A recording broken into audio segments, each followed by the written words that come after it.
Hello! In this episode of Mild Quality Review, we will be taking a look at a huge blast from past for me. We're talking about none other than Diggles, the Myth of Fenris, a spiritual predecessor to a game I've already covered on the channel, Craft the World. Before we get into this review, I'd like to mention that I'll be posting a video on how to get your hands on the game and how to actually make it run on more than 10 FPS. So if you're interested in that video, make sure to subscribe to my channel and enable notifications. Now, let us get into this review without any further ado. Wiggles, or Diggles, the Myth of Fenris, is a 2D colony management strategy game, with deeper focus on individual dwarves in your colony, their skills and happiness, which is a crucial thing to manage if you want to sail through the game as smoothly as possible.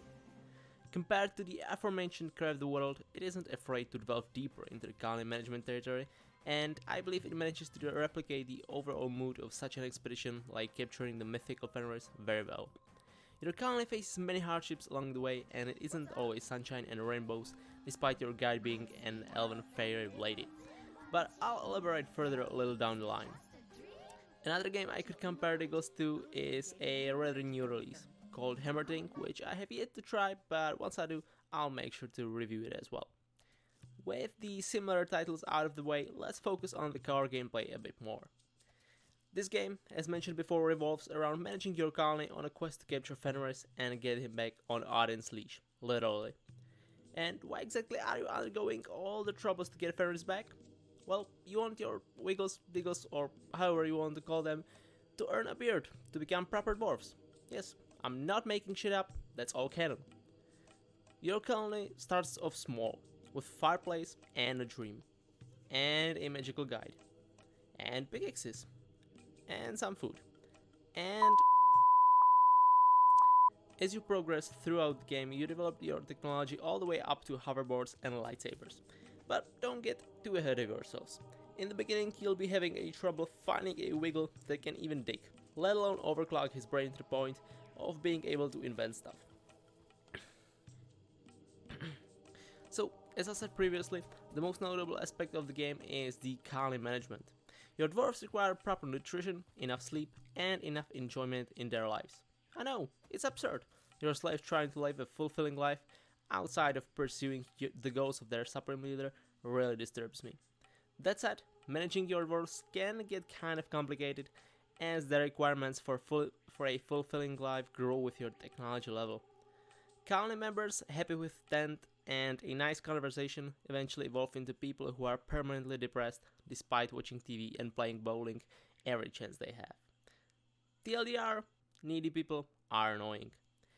The technology progression is truly extensive, as hinted previously. The way I generally understand the technology is that in the first part or first world you should adapt medieval technology, industrial technology in the second, and futuristic/luxurious in the last two. But I won't spoil it anymore, since there is a lot of interesting and fun buildings to invent on your journey. Quests in this game are worth mentioning, as they can get pretty interesting despite being mostly simple to complete, and they also reward you with a nice and useful stuff, or story progression. I definitely recommend you try to complete all of them you encounter, since it's a nice change of pace from constantly managing your colony. The main quest remains the same for all the worlds, while your final confrontation with Fenris gets teased every so often. Another aspect of the game is liberating the underground from the troll oppression. The trolls are serving Fenris, and generally they aren't very friendly to other creatures living under the ground. Underground world is littered with troll outposts and fortresses for you to conquer and cleanse from this troll filth living within. Trolls aren't the only things you can encounter though.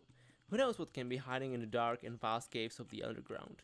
Be careful, your dwarves don't stumble upon a werewolf or spider cave unprepared. It might be the last thing they do. The whole journey starts with the tutorial. I'd advise you to play through it, as it adds a lot to the story, and it actually does the job of teaching you the game very well. Upon completion of the tutorial, you get thrown into the world, ready to learn what happened to all the chain rings that were once a part of something so powerful it was able to hold Fenris in check. All these rings are usually hidden in places of great importance, guarded by various adversaries, trolls, or some far scarier beings hiding in the depths. How does the story end? I'm not telling you. Play for yourself and find out. Overall, there is a lot of content in the game, considering it came out almost 20 years ago. All the mechanics are fairly in-depth, and there is a lot of tools, accessories, and buildings to invent and construct. Huge amount of caves to explore, countless beasts to slay, and tons of gold to trigger a gold sickness even in the purest of your dwarf clan. This treasure will be your death. Leaving all the description behind, let's get into the pros and cons of this thing, shall we? The good. Great artwork all around the table. Yes, the textures might look pretty dated today, but I feel like they still hold up very well, comparing it to some games that came out around the same time. A lot of times the art style serves as a great underlining factor of the clunkiness and weird personalities of the dwarves and everyone involved. That said, the game does not really take itself seriously, and it shows. Bunch of logical inconsistencies and pop culture references were left and right. The music is pretty enjoyable, ranging anywhere from atmospheric, mysterious themes to something straight out of a sitcom. The humor is another great thing I simply have to point out. From the sometimes absurd dialogues or portraying the antagonist of the game as relatable and goofy, straight to the witty and sometimes fourth wall breaking invention descriptions. Depth of dwarves and their lives. Dwarves in your clan all have their own lives, parents, partners, and eventually their kids. They are more than happy to enjoy a good bath or their favorite TV show. Their mood is low? No problem, a strike it is. They feel bored? Clunky dialogue inbound. Feeling bloated? Few push-ups should do the trick. There are a lot of examples of this, and honestly just watching your dwarves live their lives can sometimes catch your attention for longer than it realistically should. In-depth colony management that can be often overwhelming is something I'd consider a pro, since it adds something extra to the game, but in this game it has its downside too. The bad. As much as I love the game, I simply have to agree with some of the reviews this game has gotten after release. A lot of people were pointing out that this game is cripplingly slow. There's no way around it. It truly is cripplingly slow, and just getting one building made can take up to tens of minutes, excluding the transport of materials needed, and also excluding the fact that your dwarf might as well just die from old age while crafting something for so long. AI. The AI is usually pretty competent, but in some cases it feels very clunky. I don't recommend trying to fight someone on the crossroads of vertical and a horizontal shaft, as that can induce many headaches and a lot of unnecessary climbing from both sides involved.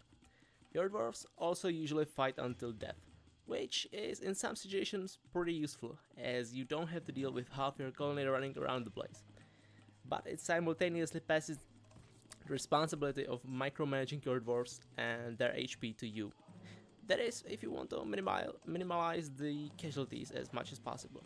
If you don't care, just send your dwarves in and pray to Odin for their safe return. Occasional dwarf getting stuck behind a structure build. This happened to me only like once or twice in about 50 hours of my recent playthrough, and you can solve it by simply deconstructing the building and releasing the dwarf this way, but I still feel like mentioning it anyway. Price. Since this game came out 20 years ago, you can probably guess that you can no longer buy it, maybe apart from like eBay or some random corner of the internet. But you can get it on several different pages, like for example myabandonware.com for free. Free as in €0 or $0 if you're American. The only thing we're left with now is the conclusion to this mild quality review of mine. I recommend that every fan of 2D colony management strategy games tries this game out, and if you're like me and you used to play this game as a kid, download it and replay it for once more to get that nostalgia hit. Despite this game being almost 20 years old and being cripplingly slow to the point where I simply had to play with my phone almost all the time while playing it, it's still an amazing game to experience, and for the exclusive price of $0, it is a no-brainer for me to recommend. If you enjoyed the video and you want to see more stuff like this, make sure to leave a like and subscribe to me, as it helps me grow my channel and improve the content I make. I'll be also releasing a video on how to get this game running well on more machines soon, so keep your eyes open for that one if this game is something that interests you. Anyway, this will be all from me today, and have a good one.